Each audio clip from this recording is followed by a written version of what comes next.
Hello friends, पहलवान Guruddin group of college के YouTube channel पर आपका स्वागत है। मैं संध्या राजपूत, हिंदी प्रवक्ता, हिंदी विभाग, Pahalwan Guruddin group of college, Panari Lalitpur. दोस्तों, यदि आपको हमारा वीडियो पसंद आता है तो प्लीज़ चैनल को लाइक, शेयर और सब्सक्राइब ज़रूर करें और अपनी पढ़ाई को जारी रखने के लिए हमारे बेल आइकन को भी प्रेस करें ताकि हमारे नए वीडियो का नोटिफिकेशन आपको सबसे पहले मिल सके। दोस्तों, आज हम चर्चा करने वाले हैं बीए फाइनल में बहुत ही महत्वपूर्ण एवं उपयोगी टॉपिक महाकवि अवधेश। यह टॉपिक बुंदेली महिमा नामक किताब से लिया गया है। तो बुंदेली कवि महाकवि अवधेश के बारे में, इनके जीवन के बारे में और हिंदी साहित्य में इनका क्या योगदान रहा, इसके बारे में हम समझेंगे। तो दोस्तों, महाकवि अवधेश का परिचय या जीवन परिचय देने की आवश्यकता नहीं है, क्योंकि संपूर्ण बुंदेलखंड क्या सारा देश अवधेश जी के नाम से आज परिचित है। आज अवधेश जी देश के श्रेष्ठतम कवियों की पंक्ति में आ चुके हैं। कविता की हर विधा और साहित्य के 10 रस अवधेश जी का दासत्व स्वीकार कर चुके हैं। और तो और उन्होंने रसों में 2 रस, द्वंद्व और कंठ रस की बढ़ोतरी और कर दी है। पुरानी काव्य परंपरा को जीवित रखने के साथ साथ वे नई कविता, नाटक, कहानियाँ, लेख, वार्ता जनता के बीच पहुँचाते रहे हैं। हिंदी, उर्दू, ब्रज और बुंदेली भाषा पर समान अधिकार रखने वाले अवधेश जी के प्रशंसक देश में ही नहीं बल्कि विदेशों में भी हैं।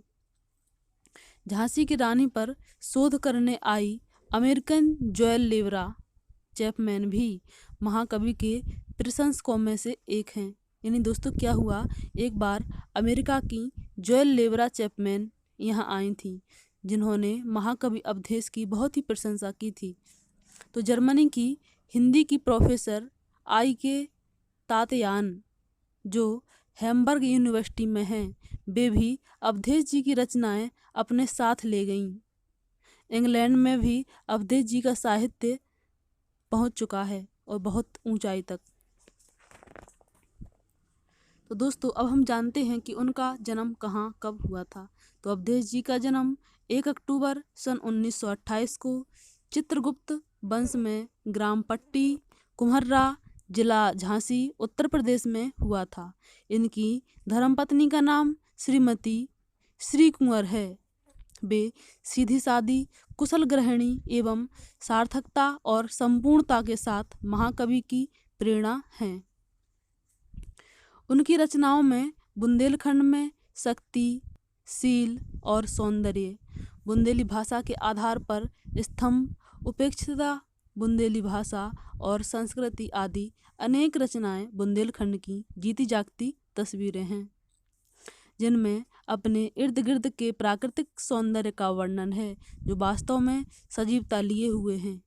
इनके साथ साथ उनकी रचनाओं में भगवान के आदर्शों, मूल्यों का भी समावेश है, जिनमें अर्जुन का मोह, राम का लोकतंत्र और अगली रचना हनुमान का सर्वश्रेष्ठ कार्य, भक्त मारीच आदि उदाहरणीय हैं। दोस्तों, ज्ञान के सदुपयोग और उनके दुरुपयोग के नतीजों में फर्क करते हुए उन्होंने राम और रावण की शिक्षाओं को ग्रहण करने का तार्किक रूप भी प्रस्तुत किया है। आज के समय में लौकिक शिक्षा के साथ साथ आध्यात्मिक ज्ञान भी बहुत जरूरी है। तो कवि अवधेश जी ने अपनी रचनाओं में स्पष्ट किया है कि सुशिक्षित उसी व्यक्ति को कहा जाएगा जो समाज में दूसरों को सुखी रखता है और स्वयं अपने जीवन से भी संतुष्ट होकर रहता है। उनकी काव्य रचनाओं में समस्त गुणों का समावेश है। फ्रेंड्स, इनकी एक बहुत ही महत्वपूर्ण रचना है झांसी की रानी का अंतिम संदेश। तो इनकी हम कुछ लाइनें, कुछ 4-5 लाइन देख लेते हैं कि इन्होंने कैसे और क्या लिखा।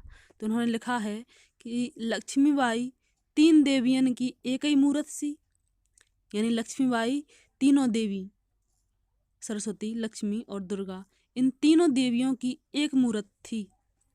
निज पति के परतोष करन को रति कैसी मूरत थी, यानी अपने पति को पारितोष करने के लिए रति की जैसी सूरत थी।